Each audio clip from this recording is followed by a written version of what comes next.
I forgot to do my warm-ups. All right, here we go. Hey there, Twin Cities, and welcome to your MSP Catholic Update, where we sum up everything Catholic going on around the world and right here in our Archdiocese. My name is Mariah Mulderick, and we've got a lot to cover, so let's dig right in. January 29th, the Feast of Saint Sebastian, Catholic NFL quarterback and father of 9. Philip Rivers retired from 17 seasons of football. During his retirement speech, he thanked God and honored Saint Sebastian, the patron saint of athletes. Why is he the patron saint of athletes? He was tied to a tree and shot with arrows.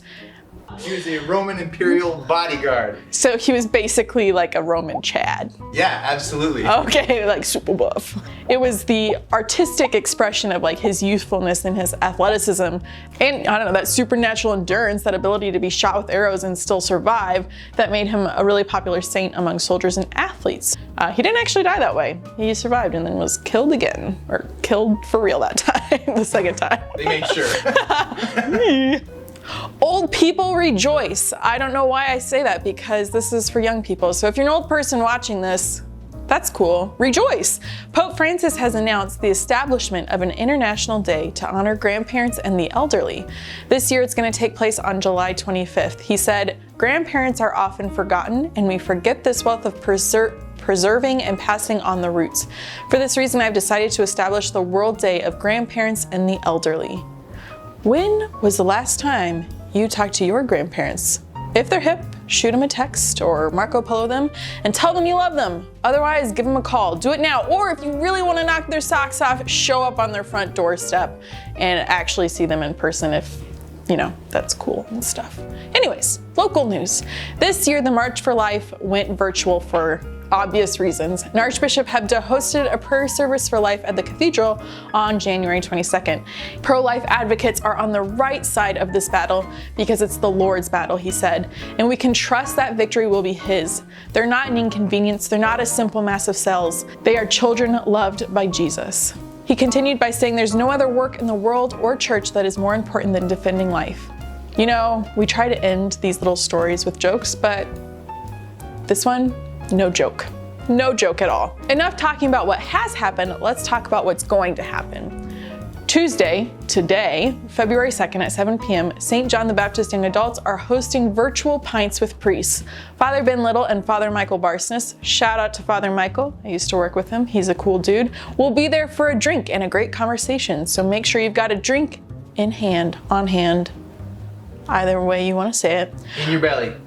Don't show up drunk though. Also on the 2nd at 7 p.m., Roseville Area that's tonight.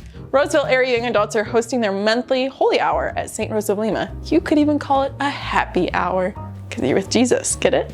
The Archdiocese continues its Synod Faith and Culture series on February 4th at 7 p.m. This week, they are talking about the Church's understanding on the dignity of women. The event takes place through Zoom and registration is required, but free. Okay, I've got to stop. My nose is dripping. They will have their final Faith and Culture series event on February 9th, covering the priesthood. Also on Thursday, Our Lady of Grace Young Professionals is hosting their monthly Holy Hour at the Harbor. All are welcome to attend, and things start at 7 p.m. If you live in Edina, these are your people. Go make some friends. Seriously, I point a lot. Go make some friends. February 5th at 8 p.m., Cor Jesu is back. They took J-term off per usual.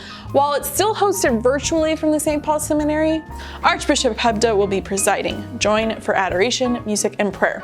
We'll finish with some good news. On February 16th, Catholic Beer Club is back, baby, with an actual in-person event. Do you know what that's like? Do you remember in-person events? I don't.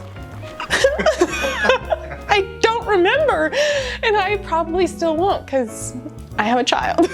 The event is happening at Luce Line Brewery, and it's the only event that's happening at the brewery that evening. The brewery is huge and can hold over 180 people, so all of the new COVID guidelines are going to be followed. If you're interested in this event, please go sign up. Doors open at 5:30. Remember, Valentine's Day is February 14th. If you don't know, it's named after a Catholic saint, Saint Valentine. He was not shot with Cupid arrows. He was beat with clubs.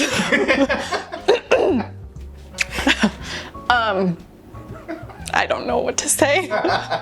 Saint Valentine, pray for us. Also, Lent is just 2 weeks away. Yay! I thought we were doing good news.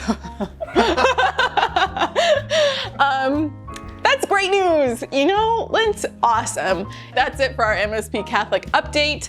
Be sure to stay tuned to our Facebook, Instagram, and email newsletter where we will keep you informed on local things that matter to you. Have an awesome day. God bless. Okay, meeting.